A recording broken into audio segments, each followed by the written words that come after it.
Bonjour, je vais vous présenter en avant-première aujourd'hui notre nouvel outil de gestion de contenu.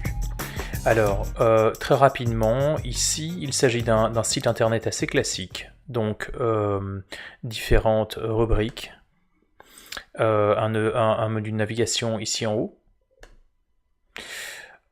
texte et images, une petite Google Map ici. Alors dans une des rubriques, nous avons une galerie de photos avec affichage des photos en plus grand. Après un clic. Voilà, donc le site en lui-même est assez classique, composé de texte et images. La partie intéressante, évidemment, est la partie d'administration. Alors je vais me connecter en tant qu'administrateur. Donc écran d'authentification, je rentre mon username et password. Voilà, je suis maintenant connecté en tant qu'administrateur. Alors là, vous voyez que j'ai une barre qui est apparue ici au-dessus. Et je suis sur le site, je peux naviguer sur le site comme je le faisais avant. Mais j'ai certains indicateurs qui apparaissent à différents endroits.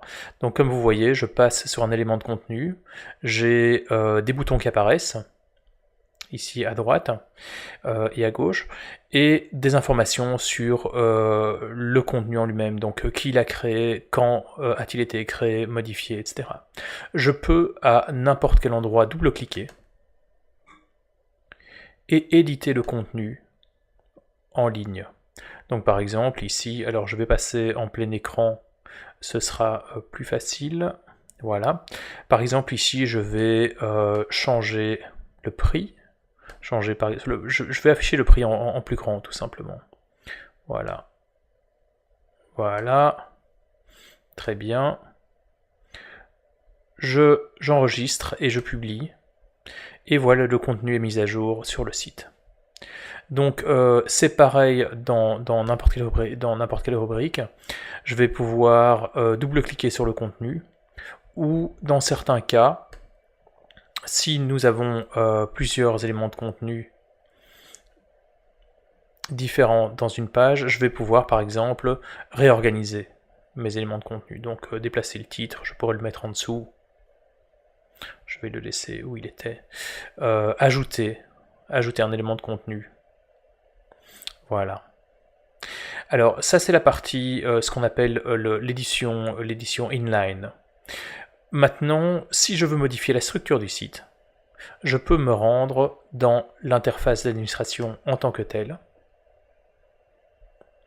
Voilà, ici nous avons le dashboard qui nous permet de voir les dernières choses, les dernières mises à jour qui ont été faites sur le site. Je rentre dans le module page.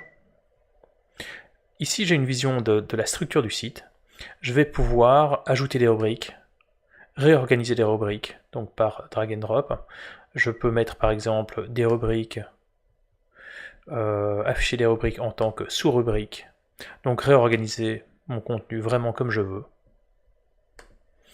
Maintenant je pourrais enregistrer l'ordre, je ne vais pas le faire ici, donc je vais annuler. Et je peux bien sûr éditer mon contenu, comme je l'ai fait du côté du site public, en double-cliquant sur un des éléments de contenu au sein d'une page. Alors si maintenant je veux ajouter une image, je vais passer par le File Manager. Le File Manager est un gestionnaire de fichiers, comme vous avez l'habitude de le voir sous Windows ou sous macOS, avec une vue Thumbnails, donc avec une petite preview des images, une vue liste, et je peux accéder aux détails des images en double-cliquant, enfin des images ou des fichiers, en double-cliquant sur un élément. Donc ici il s'agit d'une image, j'ai une preview de l'image en plus grand. Je peux changer le nom, ajouter une description, réorganiser l'image dans un système de catégories. Et j'ai différentes méta-informations Donc ici, comme c'est une image, je vois la taille réelle, je vois certains détails sur voilà, quel type d'appareil photo a été utilisé pour prendre cette image, etc. etc. S'il s'agit d'un fichier PDF, par exemple, j'ai accès à une preview de la première page du PDF et différents autres éléments d'information. Ici, je n'ai pas accès à énormément d'informations sur ce PDF-là. Mais dans certains cas, je vais pouvoir aussi avoir accès au contenu et faire une recherche au sein du contenu. Alors, filtrons par exemple sur les documents PDF.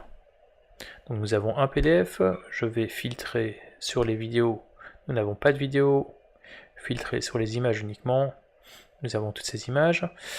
Comme je vous le disais, il y a aussi un système de catégorisation. Donc je vais faire apparaître les catégories ici.